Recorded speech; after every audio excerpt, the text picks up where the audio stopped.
Dentro del capítulo de las esofagitis, que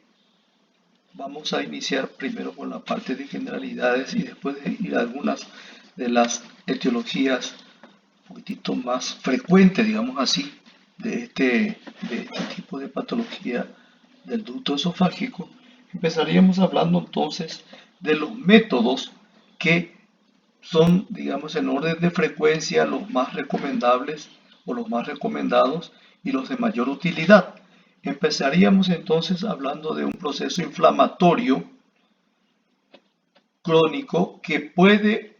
y normalmente se acompaña de cambios displásicos o metaplásicos o morfológicos del relieve mucoso esofágico anatómico característico, es decir, la alteración del paralelismo de los pliegues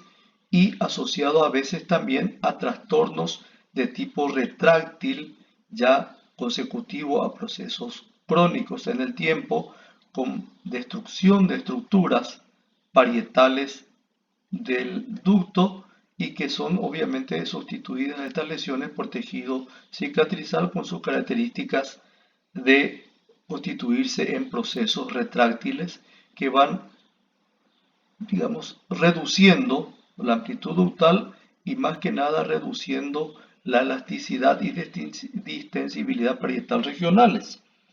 Así que vamos a ir mencionando en primer lugar como una de las modalidades de estudio más útiles en las esofagitis a la endoscopía. Así que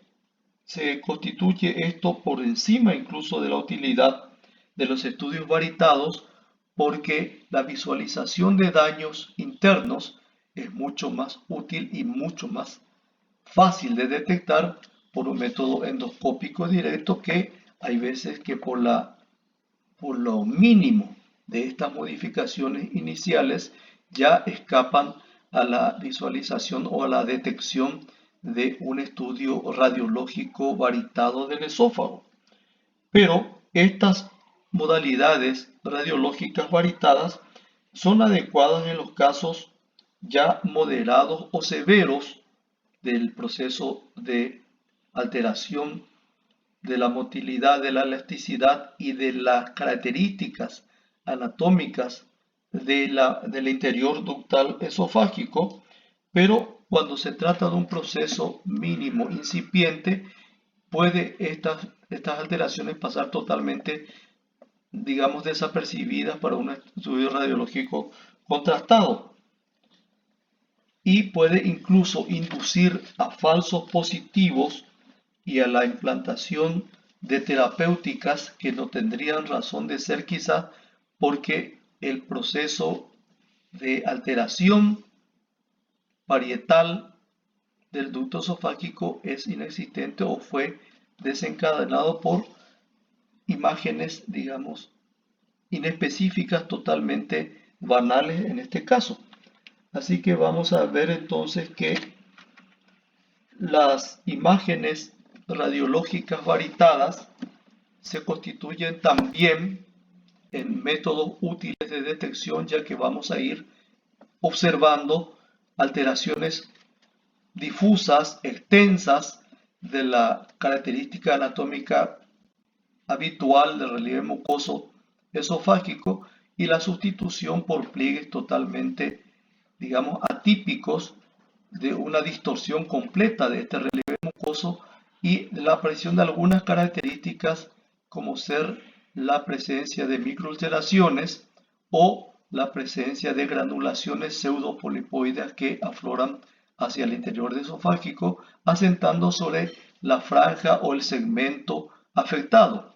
Normal y habitualmente el segmento mayoritariamente afectado es el esófago distal, el supracardial, digamos, inmediato, y pudiendo extenderse este proceso destructivo de las características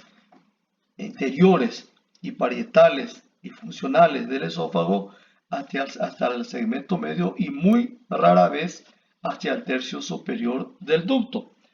Todos estos cambios que recién mencionamos podrían ser visualizados entonces cuando el proceso lesional ya ha tenido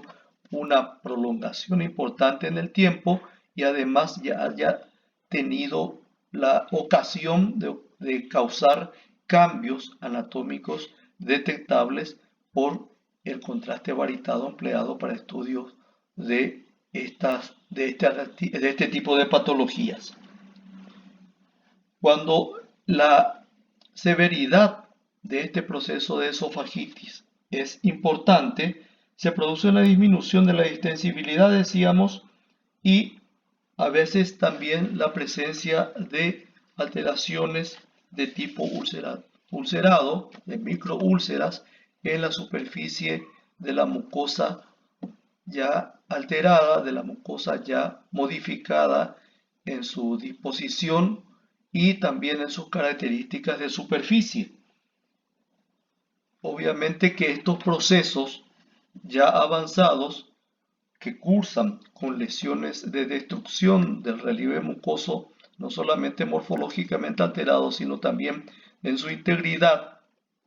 con las microulceraciones, que estos procesos de microulceraciones pueden tener profundizaciones bastante variadas,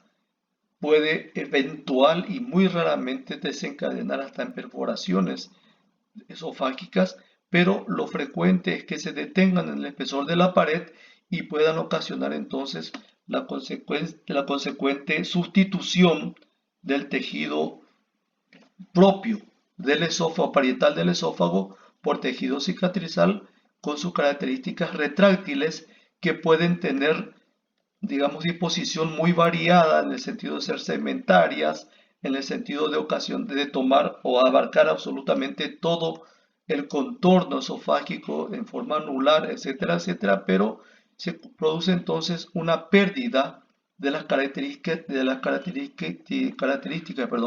tubulares clásicas del esófago y la permanencia de estos cambios estructurales de la anatomía ductal de este segmento digestivo.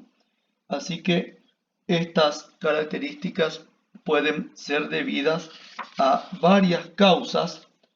como la más frecuente es la consecutiva al reflujo gastroesofágico de larga evolución crónico, como habíamos mencionado al hablar del capítulo anterior, en el capítulo anterior, perdón, de este reflujo gastroesofágico. Obviamente que la persistencia de la irritación ácida del contenido gástrico sobre una mucosa esofágica que no está preparada para tolerar esa acidez va ocasionando lo que conocíamos como una metaplasia, es decir, una transformación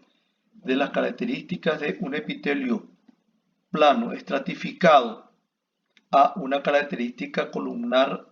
de tipo glandular propia de la mucosa gástrica, pero aparejado con esto también tendríamos entonces la posibilidad de que la ectopia,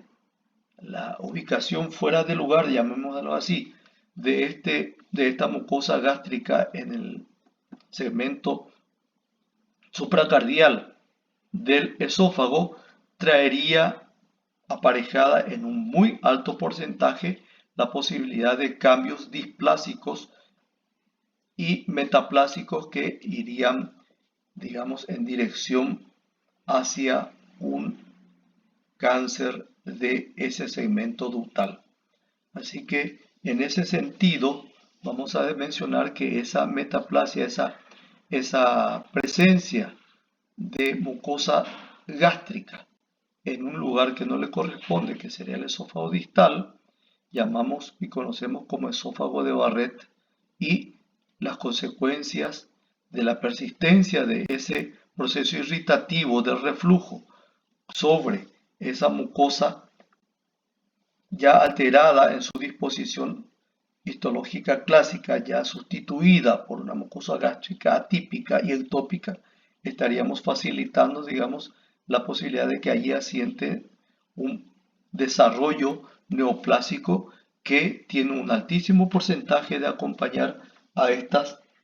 patologías regionales que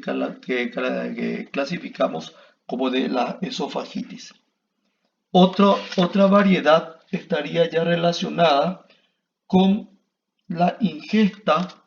de sustancias accidentales en su mayoría y observadas principalmente en personas con trastornos mentales y más que nada en niños, quizá por descuido de los adultos de la familia que dejan al alcance de las criaturas de sustancias francamente cáusticas usadas para múltiples fines y que en los que tienen problemas de conducta también estarían más o menos en el mismo nivel de posibilidad de encontrar estos productos e ingerirlos con las consecuencias de una corrosión y destrucción muy importantes, ya que al ser digamos, un preparado líquido, fácilmente se escurre a todo lo largo de la faringe y del esófago, abarcando prácticamente la totalidad de este segmento digestivo e incluso afectando a la parte que le sigue, que sería el estómago, con una erosión importante y secundario a todos estos cambios irritativos de aparición rápida, brusca, violenta, que podrían incluso desembocar en perforaciones del trayecto esofágico y las consecuentes manifestaciones de un proceso mediastinal por pasaje de este cáustico al compartimiento peridigestivo, periesofágico. Este tipo de trastorno, si no llega a las categorías de trastornos de perforación,